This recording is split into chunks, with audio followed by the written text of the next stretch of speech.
Today we're visiting with Hunter Education Coordinator Brian Schaffer, and we're going to talk about upcoming classes statewide, how to sign up, and what you can expect when taking a class.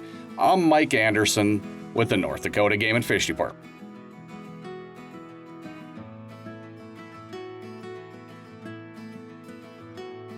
Mid-January is a good time to sign up for Hunter Education classes. Absolutely, Mike.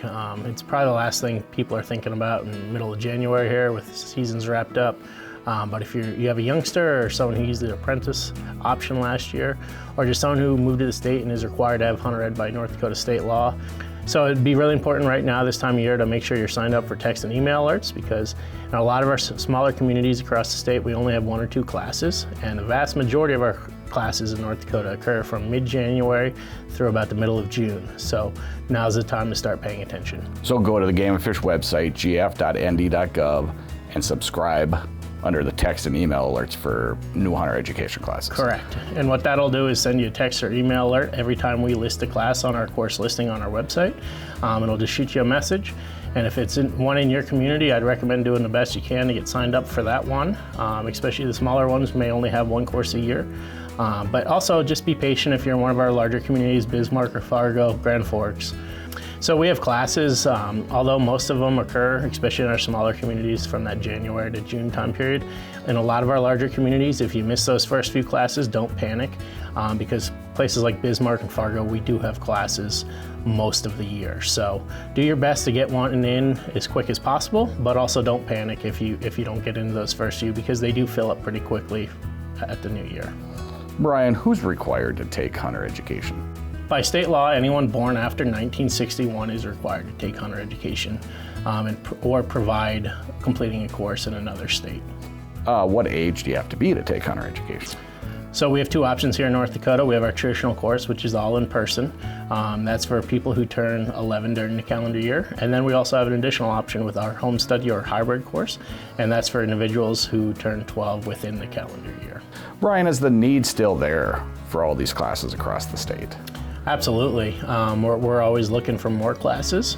The demographics of our classes has shifted a little bit over the last 20 years, where if you would have looked at a class even 20 or 30 years ago, it would have been mostly young men taking the class. That's shifted a lot. We have almost a 50% male to female ratio.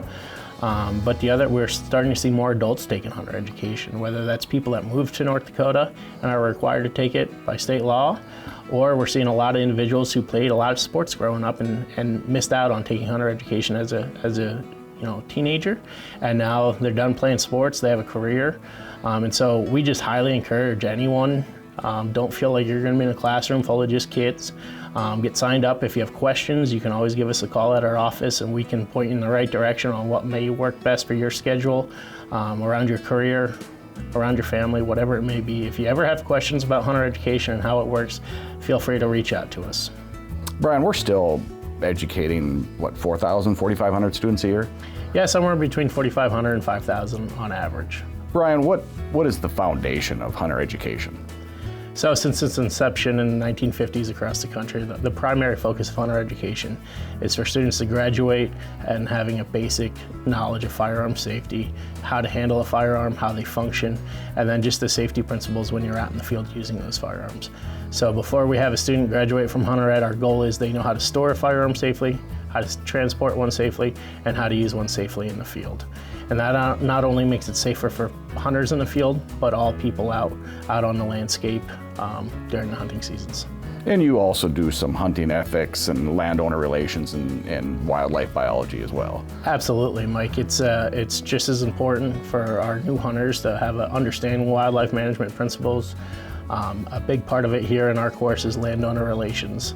We're very fortunate to have some of the nation's best hunting, and the vast majority of North Dakota is privately owned, and so trying to teach those new hunters how to be respectful to the landowners, how to make communication contacts with those landowners, and then how to respect that property when you're out there on the landscape using it. Brian, majority of the classes are taught by volunteers, and the Game and Fish Department wouldn't be able to consistently have a Hunter Education course if it wasn't for these volunteers. Yeah, correct. Our Hunter Education program, not only here in North Dakota, but across the country, volunteers have been the backbone of those programs. Here in North Dakota, it's been since the 70s, and we have some instructors who have been teaching since the 1970s. and it's just people who are in your community. They probably do a lot in your community, but they're also teaching hunter education, and they're passionate about teaching that next generation of hunters. So anytime anyone's interested in that, they can contact our office, and we can start that process for them. A lot of great information, Brian. Thank you. Thank you.